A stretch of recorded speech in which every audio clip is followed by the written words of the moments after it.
আজকে একটা ইউনিক ভর্তা রেসিপি আপনাদের সাথে শেয়ার করব। আমি মোটামুটি শিওর যে খুব কম মানুষই ভর্তাটা খেয়েছেন, সবাই যে খাননি তা আমি বলবো না, কিন্তু খুব কম মানুষই খেয়েছেন। তো তাহলে কথা না বাড়িয়ে শুরু করা যাক আজকের ইউনিক ভর্তা রেসিপিটা। একটা ফ্রাই প্যানে সরিষা তেল নিয়ে এখানে আমি একটা ছোটো ইলিশ মাছ নিয়ে নিলাম। ইলিশ মাছটাকে ভালোভাবে ধুয়ে পরিষ্কার করে হলুদ লবণ মরিচ দিয়ে মেখে নিয়ে এখন আমি এটাকে ভেজে নিব, সুন্দরভাবে ভেজে নিব, উল্টে পাল্টে দুই পাশটা ভেজে নিব। খেয়াল রাখতে হবে যেন মাছটা ভালোভাবে সিদ্ধ হয়ে যায়। চুলার জালটা খুব বেশি করবেন না, তাহলে হবে কি উপর দিয়ে হয়ে যাবে, ভিতর দিয়ে কাঁচা থাকবে।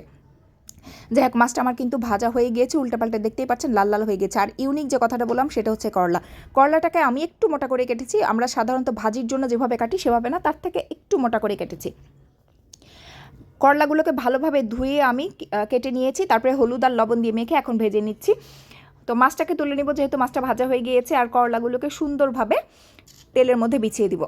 এই করলা ভাজার জন্যই কিন্তু আমি আসলে এই বড় ফ্রাই প্যানটা ব্যবহার করেছি, তা নাহলে শুধু মাছ ভাজার জন্য ছোটো একটা ফ্রাই প্যানই যথেষ্ট ছিল। যাই হোক, এখন উল্টে পাল্টে করলাগুলোকে ভেজে নিব। খেয়াল রাখতে হবে যেন করলাগুলো বেশি মচমচে হয়ে না যায়, তাহলে হবে কি এটাকে মাখানোর সময় বেশ সমস্যা হবে।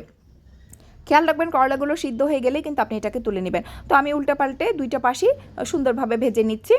আর এই ভর্তাটা যে এত মজা, এত মজা, আপনি যদি না বানান আর না খান বুঝতে পারবেন না। আর অনেকে তিতার ভয় করলা খায় না, এই ধরনের ভর্তা করে দেন, দেখেন যে কত মজা করে ভাত খেয়ে ফেলে। যাই হোক, করলাগুলো ভাজা হয়ে গিয়েছে, এখন আমি সুন্দর করে তেল থেকে তুলে নিচ্ছি। দেখতেই পাচ্ছেন এটা মচমচা হয়নি, কিন্তু ভালোভাবে সিদ্ধ হয়ে গিয়েছে।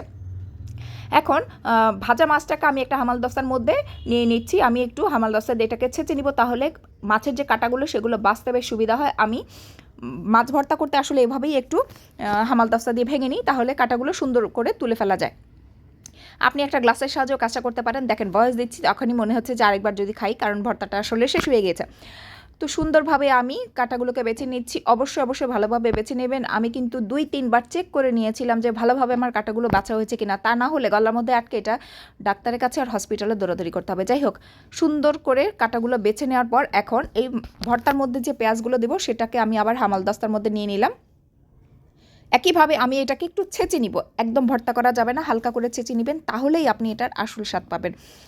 যাই হোক, এখন এখানে আমি ভাজা করলাগুলো দিয়ে দেবো। ভাজা করলাগুলো মচমচা যে বেশি করিনি, তার প্রধান কারণ এই যে দেখুন, আমি যখন কষলাচ্ছি তখন সুন্দর করে এটা ভেঙে যাচ্ছে।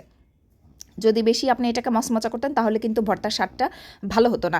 যাই হোক, করলাগুলো মাখা হয়ে গেছে, এখন এখানে চিলি ফ্লেক্স দিয়ে দিব। সবসময় ভর্তা খাওয়ার জন্য আমি কিছু শুকনো মরিচকে টেলে আধা ভাঙ্গা করে রাখি, যে কোনো সময়, তাহলে ভর্তা বানানোটা অনেক সহজ হয়ে যায়।